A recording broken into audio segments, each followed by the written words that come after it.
Hey guys, so in this video, I want to talk about the things every pro Fortnite player did to get to the level they're at today. I got this idea from a very similar video by Sunless Khan, who made it for Rocket League, and I instantly knew after watching his video how much it would help you guys out. To this very day, I still get asked how to improve at Fortnite, and while I have showed many different training regimens, guide videos, and even how I personally improved, there's still some people not getting better. The problem lies in the fact that a lot of improving has to do with watching and studying better players, which unfortunately is much easier said than done. So I decided to compile what I've learned from the top tier pros into one video, and to share them with you guys here today.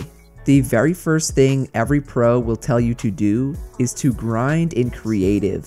You don't need a fancy map or another person with you. All you need is yourself and a blank world to start free building in. Now, I get that sitting in creative alone can get pretty boring, but it's important you do this over other training methods like 1v1s and edit courses. The reason is because Fortnite's creative mode gives you the ability to experiment with any type of build or edit you want. In real game situations, you're kind of forced to make specific builds and edits depending on the circumstances of each fight. In creative though, you have the freedom to do whatever you want, and most importantly, learn the core fundamentals of both building and editing. These are things like the importance of crosshair placement and understanding how to use the grid system, which you would never really think about if you only played public matches and arena. You ever wonder why players like Bugha and Mongraal almost never seem to mess up any of their builds or edits, even after they change sensitivities and their setups, which Mongraal does like 2 times a week? Their mechanics are flawless. Well, the answer is creative mode. Creative mode has helped them become one with the game's mechanics, as in, they always know where exactly their crosshair needs to be,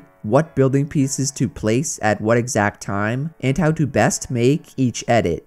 This is a huge step in becoming a faster, smoother, and more efficient builder. So the reason every pro says they spend hours in creative is because it's so key in the development of your building and editing. Creative mode is the one and only place you can get that variety, and where you can use it to your advantage and improve. The second one is mindfulness. This is an attribute that you guys watching are already developing and working on by seeking out different ways to get better, like watching my videos. So you should be proud of that.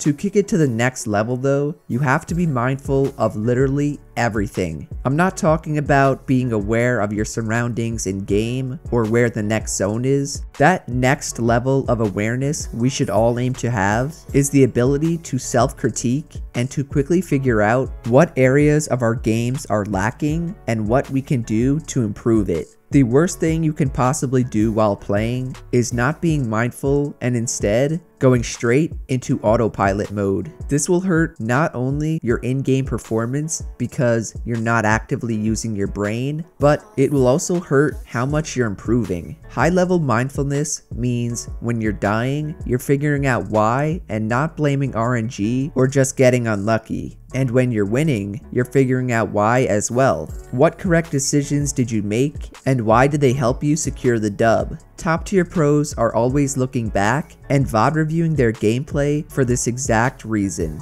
They often use a word called win condition to describe what exactly they needed to do that game to win. If they could not fulfill it, they lost, but they understood why. And if they did fulfill it, then they won the game. Every top performing pro has this level of mindfulness that we can all learn from and add to our toolbox of skills. Number 3 is training, which is where every single practice routine, course, or map from creative comes in. These are doing aim training courses to train your aim, edit courses to train your edit speed and accuracy, zone wars to train your rotations and how to play the late game, arena to train W keying and pushing kids, box fights to train your close quarter combat, 1v1s to train your building, and everything else you could possibly think of. These training drills work hand in hand in creative because you literally have to be in it to play them, and it lets you apply those core fundamentals we discussed earlier into more focused workouts. So do not get training confused with the creative free building and editing I talked about before. Training can include that, but the training part is more in the sense of nailing down specific building techniques and tricks. FaZe Mongraal is probably the best example you can get when it comes to training. He is always in creative, doing the same retakes or triple edits over and over again. If he's not doing that, then he's using my old shotgun course or an edit course to perfect his edits. He'll even sit and practice doing the Mongraal Classic until he can't physically do it any faster. The reason for this is you just can't replace the beautiful nature of a repetitive building combination or editing sequence. It will always be beneficial for you to learn one specific retake you're comfortable with doing, so when the time comes in game to use it, there's no hesitation on your part.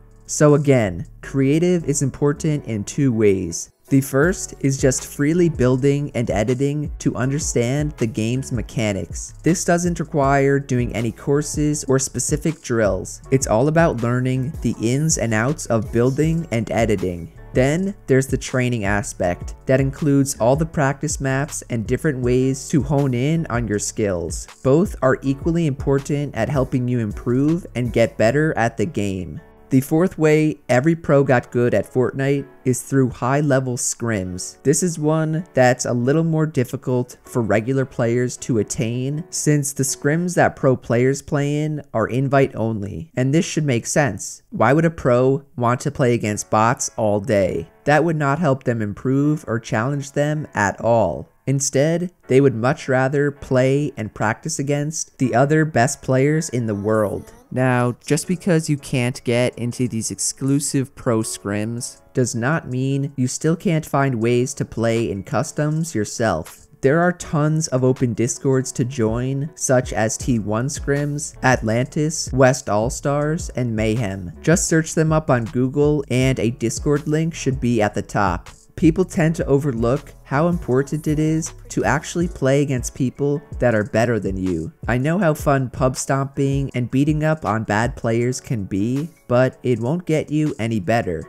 Every pro player knows this, and that's why they scrim every single day. So regardless of how good or bad you think you are currently, your next step is to hop into scrims and learn from higher level players in game. Moving on, my fifth and final point is commitment. A lot of my improvement videos always focus on improving quickly and most efficiently. In truth though, there's nothing more powerful than raw time and how many hours you put in. Free building and creative, mindfulness, training, and scrims will help you out, but it's all going to be worthless if you're not able to put a decent amount of time into the game. Pretty much every pro who's won some sort of money spends upwards of 6 hours a day playing Fortnite, and they have been for over a year now. Every pro probably has over 3,000 hours logged between scrims, creative, and everything else they do. That's a crap load of time to be spent playing one game, and a lot of us will never reach that number, as Fortnite is nothing more than a hobby. But I think we can all learn from that level of commitment and what it takes to become a pro player. Of course, you can still become a good or above average player without putting in any ridiculous hours. The thing is, I would be lying to you if I said you could become a high level player that way. The more time you put in, the more you're going to get out of it. So don't let that put you down or discourage you. Just understand that reaching your full potential will require a high level of commitment.